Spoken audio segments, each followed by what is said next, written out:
What is up, folks? Interesting video again for you today. I've got Project Shivoham. They are gonna talk about religion versus science, the real story. Okay, let's watch. Almost forgot. Let's open our fallacy card. So this seems to be a very long video, 43 minutes. I'm only gonna watch the first maybe 10 minutes of it. Single most important aspect about every speck of life on this planet or elsewhere in the universe is that one moment to survive, the survival instinct, cutting across a multitude of environments and circumstances. The species that had strongest survival instinct survived and evolved while the others perished. Strongest survival instinct. I'd rather say species that are adapted better to their environments survive better, who are evolved with traits that can help them survive their environment better. But strongest survival instinct, that's putting it in a vague manner. The reality of the evolution. And the reason why humans had such a strong survival instinct is because of our ability to think. That's what sets apart humans from the rest of all species on this planet. That's not entirely true, because there are a lot of species that have been around, that have survived for millions of years without a great capacity to think like humans do. I would say the ability to think made society evolve to an extent where we're making huge mistakes, like climate change is one consequence of our ability to think. It's a very long extrapolation, but yeah, you could say that.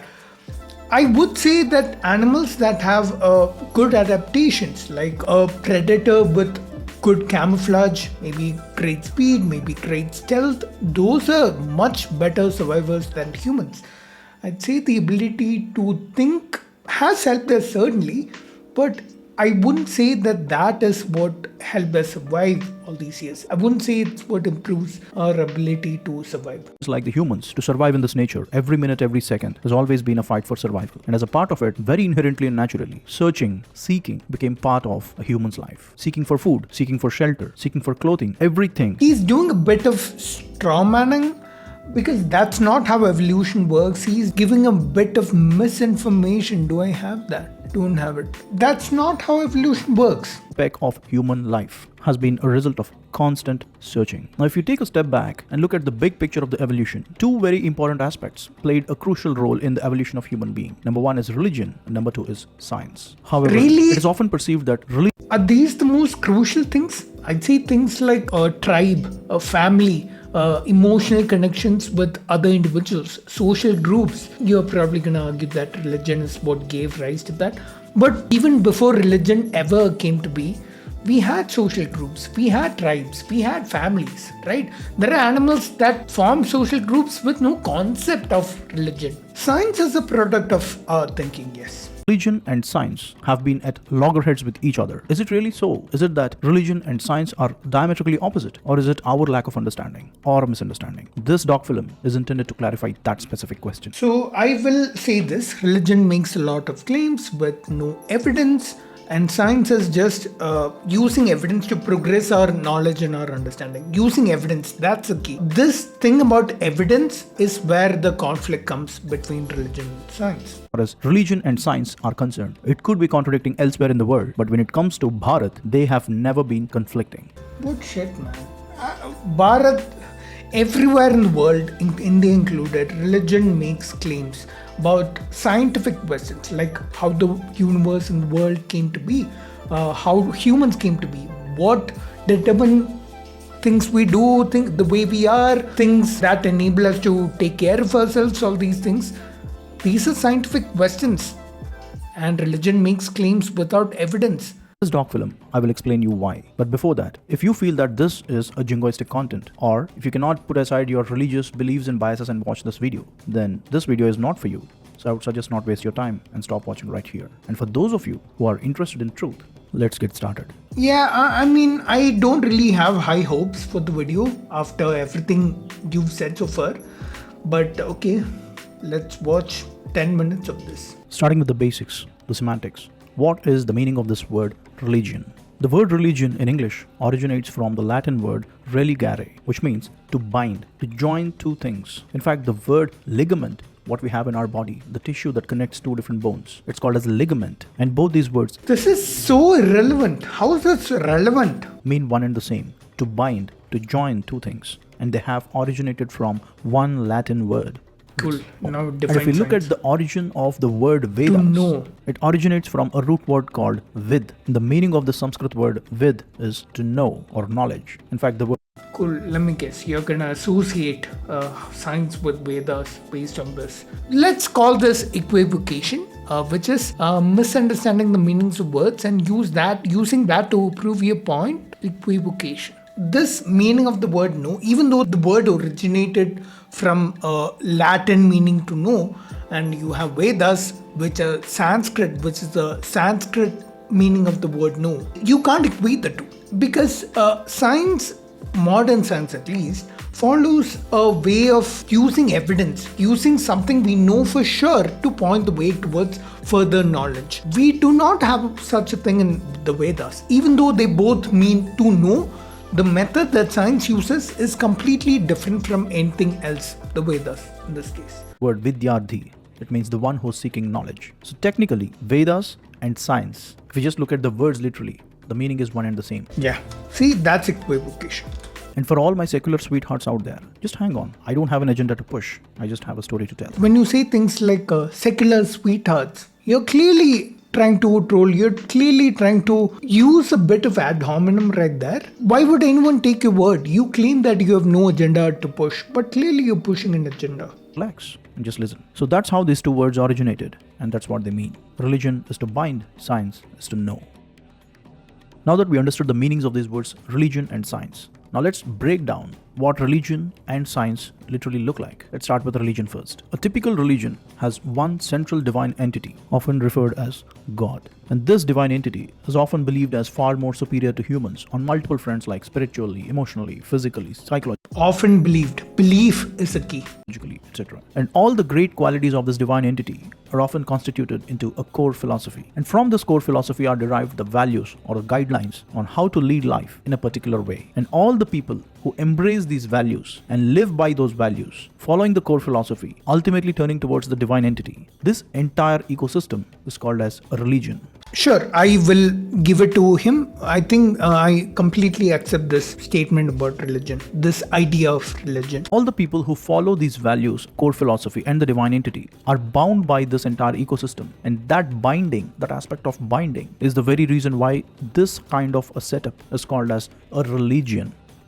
Now let's try to break down science. As I said in the beginning of this doc film, single most important cause for the evolution of human species. And as part of it, the constant seeking or searching or discovering the nature for the benefit of humanity. So that's where humanity takes the center stage. And as part of the seeking revolving around that survival instinct, we encounter a lot of problems and challenges, which we strive to resolve to find solutions, starting right from the He's just making a diagram similar to what religion is and then trying to equate the two. basic level of survival up until prosperity of humanity. Okay, so one question is, how does science come up with those solutions? Through evidence. It lets evidence point the way.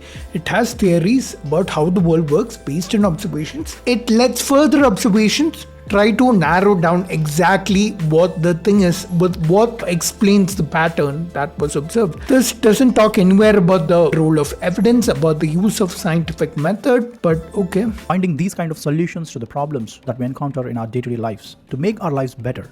And when we embrace these kinds of solutions, this entire He's just drawn a diagram very similar to the religion one and he's equating the two. I'll say false equivalence. ecosystem is called as science. Of course, we have more pragmatic front called as technology as well.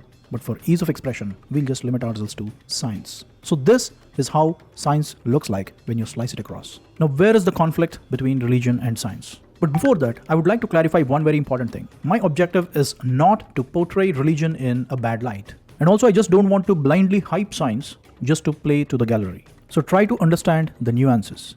Okay, getting back to the stuff. Religion provides an emotional support to humanity through its values. As opposed to science, it provides an intellectual support through its I don't even understand how the bushels are going with what's being said in the video.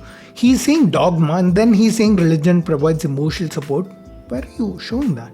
solutions. Simply put, we need both. We need both religion and science. And there is a nuance even here as well. Do we really need religion? Should everyone belong to a specific religion? Absolutely no. You can happily be an atheist. But what each and every one of us definitely would be needing is an emotional support. And that emotional support essentially comes from the values preached by any given religion, or the value should be coming in from our family. Yes, perfect. So you don't need religion for those values. All you need is family, social units, other individuals for emotional support. You don't need religion. So tell me, what is the need of religion? And of course, science is a description of the universe, something we learn through evidence. Truth is good enough. Whichever be the source, religion or family, end of the day, we need values and emotional support to lead our lives. So that is broadly the picture or the role of religion in our lives. The role of science is pretty clear for all of us, so I'll not go much into that aspect. But coming back to the focus point of where is this He has never said anything about dogma so far. So why is it on screen? conflict between religion and science coming in from? A religion essentially revolves around the divine entity with a strong sense of faith or belief. And when that belief becomes so hardened, it evolves into dogma. And when this dogma, a sense of... Now he mentions dogma. It's been on screen for like 2 minutes so far.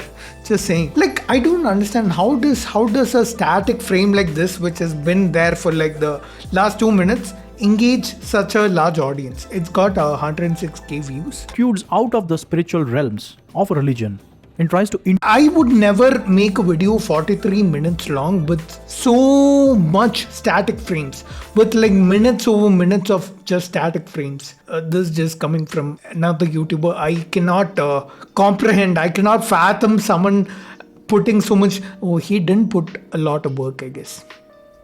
Okay. Interfere, alter, or influence the truth, which essentially comes from the scientific realms. That conflict, that is where religion and science lock their horns. A great example from history would be the debate between heliocentric theory and geocentric theory. I spoke about where religion and science do lock their horns. Religion makes claims willy-nilly without evidence, and science goes in the direction pointed by evidence. And when evidence is lacking here and when evidence is present there, I think humans instinctually know to go with evidence. The absence of evidence is the only place where religion can survive. And today in this world where we know so much on the basis of evidence, it's almost impossible for religion to survive. It only survives by making sure its adherents, the people who follow the religion, are kept in the dark, will not learn enough to question what religion teaches them. Sun, the center of solar system, or Earth, the center of solar system. Just because it is written in a book of a specific religion saying that Earth is the center of the solar system, that does not have to be true. You do know that Earth being the center of the solar system was a common thing that people understood in all different parts of the world. Even in India, even people like Aryabhatta, their understandings of the universe were all geocentric. Aryabhatta's model was geocentric. There's no statement of Earth goes around the sun. I think a pseudo-heliocentric model did come in the 14th century with the Kerala School of Mathematics and Astronomy, but there was no heliocentric model anywhere in the world other than this. When religion is not ready to accept the truth, that's when this conflict turns ugly. Read about the conflict between religion and science. You're smart enough to find out where it originated. Man, this video is so condescending, wouldn't you say? Proceed further, getting into the history of Bharat and its scientific heritage. Here is the thing. There are a lot of religions in our society today. And if anyone says that all religions are same, then that person is either ignorant, or that person is lying, or that person is trying to act secular. Every religion has its own divine entity, different core philosophies, different values. You know what? I'm not even gonna watch any more of this. This is really boring me. Let me guess, another 2 minutes of a static frame. Yeah, I don't wanna bore my audience. But yeah, judging by the first, 9-10 minutes of this, I would guess that the rest of the video is equally misguided. So I'm not gonna watch any more of this. Let me know what you think in the comments, and I'll see you in the next one.